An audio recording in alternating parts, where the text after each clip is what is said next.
Hello, we are Taylor, Caleb, and Frankie, and we're turning this 1995 International School Bus into our home.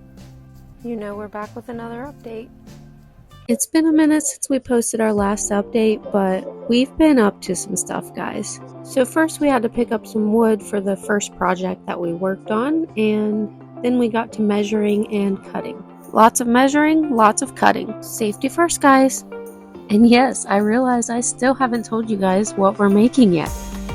We didn't really have any blueprint or instructions that we were following because this was just something that we knew we could do, so we just did it.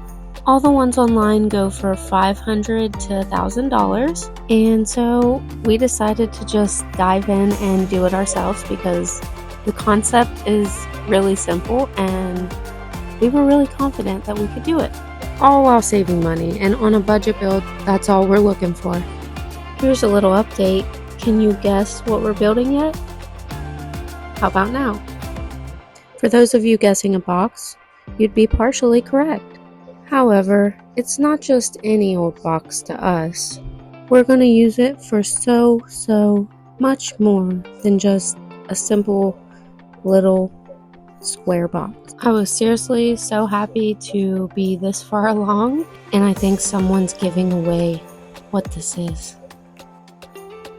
So if you didn't guess yet, guys, yep, we were busy building our compost toilet. We ordered a piece offline that we needed, the most important piece, in my opinion, which is a diverter. I'll let you figure out what that's for. And here's a little more progress. We were actually starting to measure out and cut and get the sides on. Honestly, getting the sides measured to fit in the parts where they needed to fit was probably the hardest project of this whole project. But we got them cut down, we got them to fit just how we needed, and the box was looking so good. And then I tricked ya. I thought that the sides was going to be the hardest, but honestly just making sure that this was like perfect was probably the hardest, just because of outlining it was so awkward.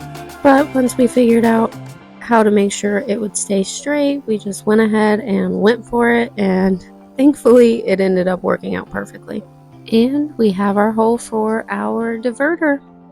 Now it was time to get this bad boy on, which also proved to be a little bit difficult just because every time you would try to screw one side, it would like slip and flip-flop around. So it wasn't difficult, but it was tedious.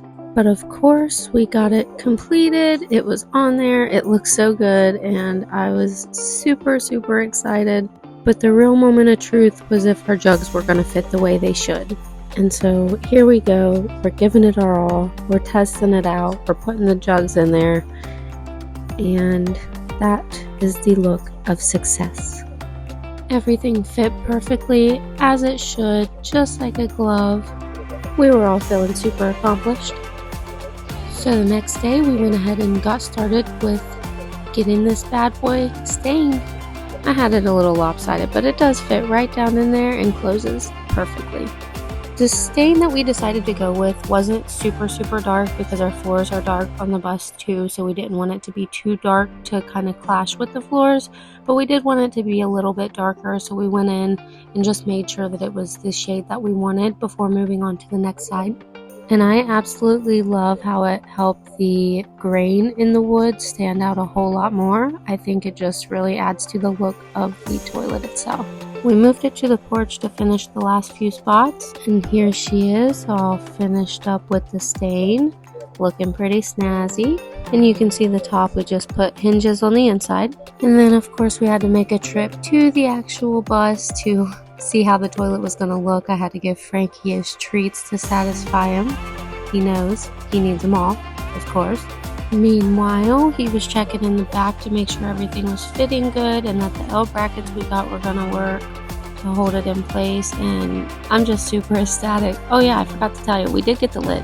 But also, I had found some peel and stick wallpaper the other day that I really liked, and that's really hard for me to do because I don't like a lot of the normal patterns that they have on them, but this one was just a simple wood pattern that I really liked, so we began working on the steps to kind of transform them. Honestly, once we started, I didn't know if the patterns were going to look right and fit together right, so I was super nervous.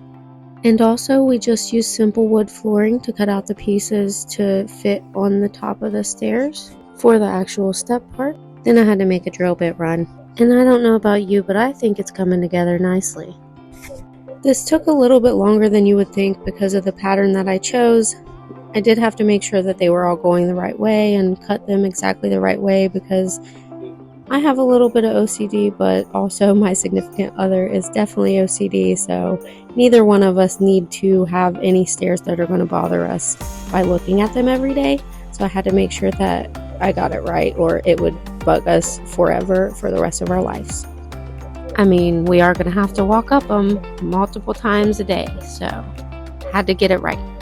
And here is the almost finished product. We still got some trim and stuff we want to add. And then of course I had to remind you how freaking awesome the toilet's looking in the spot it's going. And one last little glimpse of the stairs. I think this changed the look so much. I'm so excited about it. Stay tuned to see what update we have about Rivo Vela next.